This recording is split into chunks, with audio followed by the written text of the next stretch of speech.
5월 19일 월요일 새벽 예배 본문의 말씀은 이사야 5장 18절로 마지막 절 30절까지 말씀이 되겠습니다.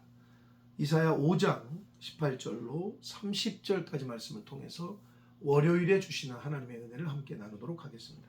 자, 이사야서 5장에서 우리는 며칠 동안 약 3일에 걸쳐서 처음에는 포도원의 비유 또는 포도원의 노래라는 그 비유의 말씀을 통해서 교훈을 받았고, 그리고 지난 토요일에는 지도층들, 당시의 남유다 백성들, 종교 지도자들, 정치적인 지도자들, 이런 사람들의 부도덕함과 불경건과 악행과 방탕에 대한 내용과 함께 그 경고의 말씀, 심판의 말씀을 우리가 들었습니다. 자, 이어집니다. 18절에서 마지막 절, 오늘 마지막 마지막 말씀까지 해서는 거짓을 통한 그들의 또 악을 통한 당시의 그 유다 백성들의 거짓과 악행과 이런 것들을 통한 그들의 죄악상을 말씀하시면서 이제 구체적으로 하나님의 심판이 어떻게 구체적으로 임할 것인지를 말씀을 하셔요. 결국 우리가 아니까 우리는 역사를 아수르와 바벨론을 통해서 하나님이 그들을 심판하십니다. 그 비유의 말씀이 이제 후반부에 기록이 되어져 있습니다. 오늘날의 영적인 아수르와 바벨론이 무엇인지, 나에게 있어서의 바벨론 같은 존재, 나에게 있어서의 아수르와 같은 존재, 그게 환경이건 또는 사람이건 어떤 상황이건 그렇게 임할 수 있다는 거죠. 이 비유의 말씀을 통해서 오늘 주시는 은혜를 함께 나누도록 하겠습니다. 18절입니다. 거짓으로 끈을 삼아 죄악을 끌며, 굉장히 문학적인 표현이고 시적인 표현인 거예요. 거짓으로 끈을 삼는다. 그리고 그 끈으로, 거짓이라는 끈으로 죄악을 끈대요. 굉장히 시적인 표현이죠. 문학적이고. 수레줄로 함같이 죄악을 끄는 자. 죄악을 끌어당기는데 뭐라는 끈으로? 거짓이라는 끈으로. 그러니까 거짓이라는 끈은요, 죄를 당겨요. 근데 정직이라는 끈은요, 하나님의 공의를, 복을 당겨요. 여러분 뭘 당기시겠어요? 여러분의 끈은 뭐예요? 하나님을 거역하는 그러한 사람들, 그리고 하나님의 말씀에 불순종했던 사람들의 표현이 그들의 어떤 생활, 그 당시에 이스라엘 백성들의 삶의 태도와 자세가 이제 오늘날 그 이사야 선지자를 통해서 교훈하신 게 우리들에게 전해지는데, 그러한 사람들은 화가 있을 것이다 라고 말씀합니다. 19절, 그들이 이르기를 그는 자기의 일을 속속히 이루어 우리에게 보게 할 것이며. 하나님을 거역하는 당시의 이스라엘 백성들의 오만방자함을 보여주고 있습니다. 그러니까 그 당시 사람들이, 하나님의 선지자들이 계속 심판을 외치거든요. 회개를 촉구하고. 근데 그들이 하나님의 심판이 오지 않을 것이다, 그리고 하나님을 조롱하고 하나님의 말씀을 전하는 선지자들을 조롱했단 말이에요. 근데 오늘날도 마찬가지예요. 교회에서 아무리 외쳐도 이거를 심각하게 받아들이지 않아요. 그런 영적인 무지함과 무감각함이 이미 도를 넘지 않았나라는 생각을 해보게 됩니다. 그들이 이르기를 그는 자기의 일을 속속히 이루어 우리에게 보게 할 것이며 이스라엘의 거룩하신 이는 자기의 계획을 속히 이루어 우리가 알게 할 것이라 하는도다. 하나님의 심판이 오지 않을 것을 확신하고 하나님을 조롱하고 있어요. 그게 지금 19절의 표현입니다. 20절 보시면 악을 선하다 하며 선을 악하다 하며 흑암으로 광명을 삼으며 광명으로 흑암을 삼으며 쓴 것으로 단 것을 삼으며 단 것으로 쓴 것을 삼는 자들 화가 있을 것이다. 이거는 자기 합리화 또는 스스로를 정당하게 여기는 그런 모습들이 그 당시에 있었다는 거예요. 그러니까 예레미야 선지자 당시에 하나님의 심판을, 하나님의 말씀을 대언했던 예레미야 선지자는 감옥에 가고 거짓 선지자들은 부와 명예를 누렸던 당시의 생활, 유다 멸망 직전의 상태, 영적인 상태. 그러니까 거짓을 행하는 자들은 잘 되고 정직하게 행하는 사람들은 안 되고, 이쯤이 되면은요, 이거는 심판 바로 직전이다, 이렇게 보시면 돼요.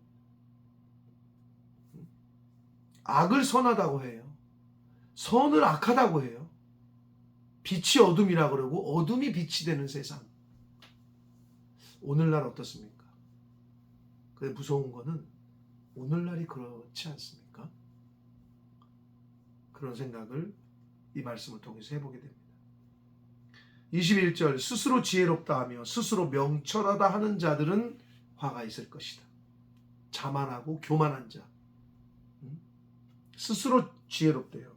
스스로 자기가 똑똑하대. 그런 사람들, 교만한 사람들, 자고한 사람들은 화가 있을 것이고, 포도주를 마시기에 용감하며 독주를 잘 빚는 자들은 화가 있을 것이다. 진리와 정의를 왜곡하는, 술을 취하면요, 이게 삐뚤어지고 왜곡이 돼요. 독주는요, 술 취하잖아요, 방탕하게 돼요. 성령에 취하잖아요, 성령 충만하잖아요, 그러면 짝짝 갈라내요, 옳고 그름을. 술 취하면 옳고 그름이 분간을 못해요. 왜곡된다고. 그리고 23절, 뇌물로 말미암아, 그들은 뇌물로 말미암아 악인을 의롭다 하고 의인에게서 공의를 빼앗다. 여러분, 그 재판을 할 때 뭐 이렇게 돈을 주잖아요. 뭐 재판뿐만이 아니라 어떤 상황에서는 뇌물을 받잖아요. 그러면 1등이 꼴 탈락하고요, 탈락한 사람이 1등이 되는 거예요. 즉 합격한 사람이 불합격되고요, 불합격한 사람이 합격이 돼요. 왜? 뇌물을 먹었으니까. 그 당시에 그랬다는 거예요.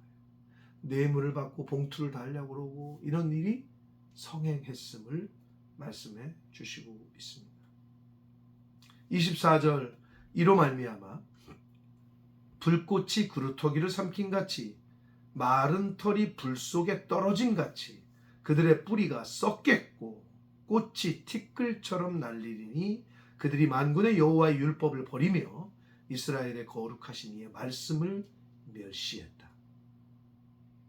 그들의 뿌리가 썩는다 했을 때 뿌리는요, 지도층 또는 그 당시에 사회의 어떤 리더들, 계층이 썩었다는 거예요. 그리고 하나님의 율법을 버렸다는 것은 기록된 말씀, 십계명 또는 신명기, 이렇게 기록된 말씀을 버렸다는 거고, 이스라엘의 거룩하신 이의 말씀을 멸시할 때 말씀은 선지자들의 입을 통해서 전해주셨던 하나님의 말씀들을 뜻합니다.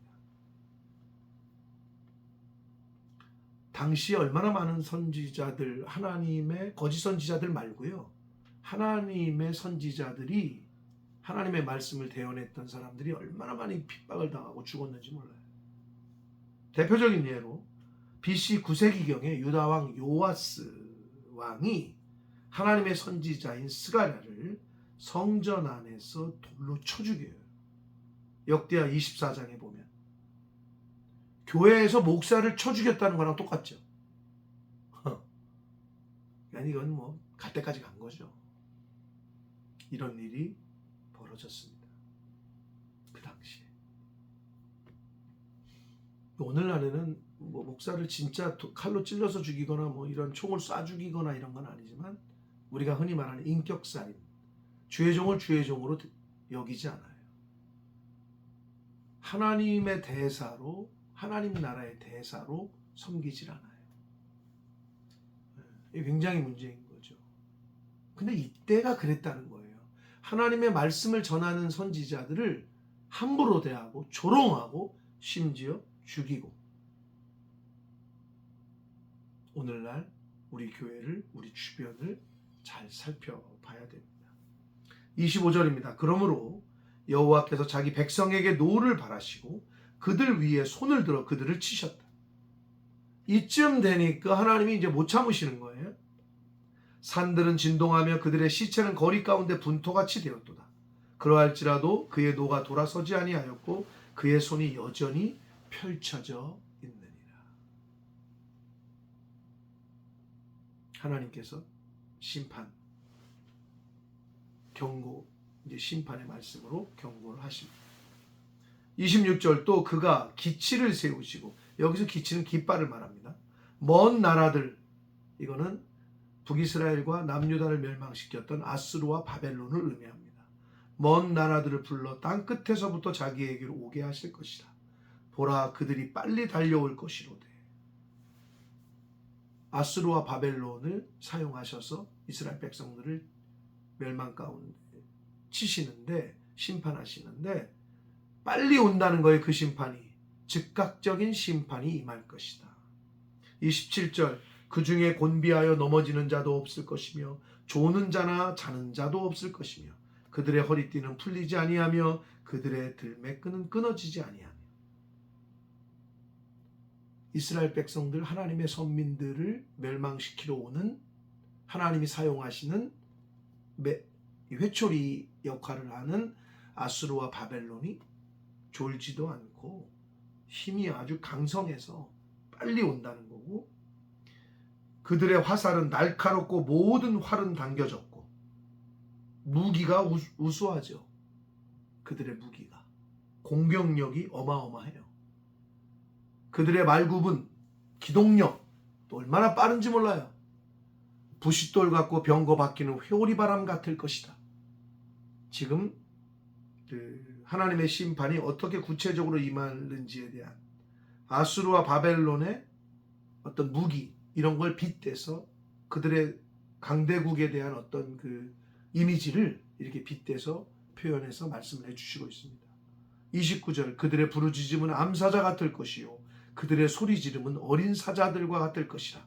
그들이 부르짖으며 먹이를 움켜 가져가 버려도 건질 자가 없을 것이다. 구원해 줄 자가 없을 것이다. 이거는 하나님이 결정하신 거예요. 그러니 하나님의 심판을 막거나 대항할 자가 없을 것이다 라고 말씀해 주시고 있습니다. 마지막 30절입니다. 그날에 그들이 바다 물결 소리같이 백성을 향하여 부르짖을 것이니 사람이 그 땅을 바라보면 흑암과 고난이 있고 빛은, 여기서 빛은 하나님의 은혜를 말합니다. 구름에 가려서 어두울 것이다. 원문에 보면요, 이렇게 나와요. 30절의 시작이 보라 어두움과 고통이다. 이렇게 나와요. 시작이 30절 시작. 언제? 그날에. 하나님의 심판의 날은 어두움과 고통의 날일 것이다 라고 말씀합니다. 빛이 구름에 가려졌다. 하나님의 은혜가 가려졌다는 거예요. 사랑하는 성도 여러분, 실제로 이스라엘은, 북이스라엘은 아수르의, 남유다는 바벨론의 멸망을 당하게 됐습니다. 그 멸망 직전에 그들의 태도, 그들의 자세, 그들의 행동, 그들의 삶의 방식이 어땠는지를 왜 가르쳐주고 있느냐, 우리에게 오늘날에도 이럴 수 있다는 거예요. 하나님의 말씀을 불순종하고 외면하고 하나님께서 관심을 두는 일에는 관심도 없고 오직 자기 배만, 자기만 아파트 넓혀가고 땅 더 사고 하는 일에만 관심이 있다? 이거는 하나님의 심판을 두려워하지 않는 거예요. 뭐 그렇게 살아도 아무 일 없네 라고 생각하는 거죠. 다른 사람과, 가난한 사람들과 나눠주지 않아도 아무 일 안 벌어지네. 하나님의 심판의 유보를, 하나님이 끝까지 심판을 마지막까지 딜레이 시키는 것은 우리를 향하신 하나님의 은혜요, 긍휼이거든요. 근데 하나님의 심판의 유보를 하나님의 심판의 부재로 또는 중단으로 여겨서는 안 된다. 잠시 하나님은 마지막까지도 우리에게 기회를 주시려고 유보를 하세요. 딜레이를 시킨다. 끝까지 돌아오라고. 끝까지 기회를 주셔요. 그런데도 안 돌아오잖아요. 하나님의 심판이 아주 빠르게 임하게 됩니다. 사랑하는 성도 여러분, 이스라엘의 역사를 통해서, 역사는 순환한다 그러잖아요. 이스라엘의 그 역사를 통해서 우리가 교훈을 받지 않으면 우리도 그렇게 될 수 있다는 것을 우리가 알아야 되고, 성경은 그래서 이 성경을 통해서, 말씀을 통해서 오늘날에 믿는 사람들, 영적인 이스라엘 사람들에게 경고하고 있는 거예요. 이 말씀을 듣는 우리 새벽 성도들과 우리 교회 모든, 또 이 말씀을 듣는 모든 하나님의 백성들, 이 말씀을 통해서 하나님께서 나에게 깨닫게 하시는 것들이 있고 내가 돌이켜야 되고 끊어야 될 것들이 있다라고 마음에 감동이 오시면 즉각적으로 끊으시라고, 즉각적으로 돌이키시라고. 그래야 복이 있습니다. 그래야 하나님의 은혜와 긍휼을 받으실 수 있습니다. 바라기는 이 말씀을 통해서 교훈해 주셨는데도 똑같이 이들과 똑같은 전철을 밟을 수는 없잖아요. 그러지 아니하도록 성령께서 감동하실 때 돌이키고 회개하고 하나님이 기뻐하신 그 길을 걸어가는 저와 여러분, 또 이 말씀을 듣는 모든 하나님의 백성들 되시기를 예수 그리스도 이름으로 축복합니다. 살아계신 하나님 아버지 감사합니다. 하나님의 은혜로 오늘도 새 생명 주시고 하나님의 말씀을 또한 듣게 해주시니, 교훈해 주시니 아버지 감사합니다. 아버지 하나님, 오늘 주신 말씀을 가슴에 새기고 하나님께서 생각나게 하시는 것들, 하나님이 기뻐하시지 않는 모습들, 당시의 이스라엘 백성들과 똑같은 모습으로 우리가 살고 있나를 살펴서 그러한 모습이 내 삶 가운데 있다면 빨리 고치고 빨리 버리고 빨리 돌이켜서 하나님의 은혜와 긍휼을 입을 수 있는 하나님의 자녀요 천국 백성이 되는 저희들 모두가 될 수 있도록 주님 은혜 내려 주옵소서. 예수 그리스도 이름으로 축복하며 기도 올려옵나이다. 아멘.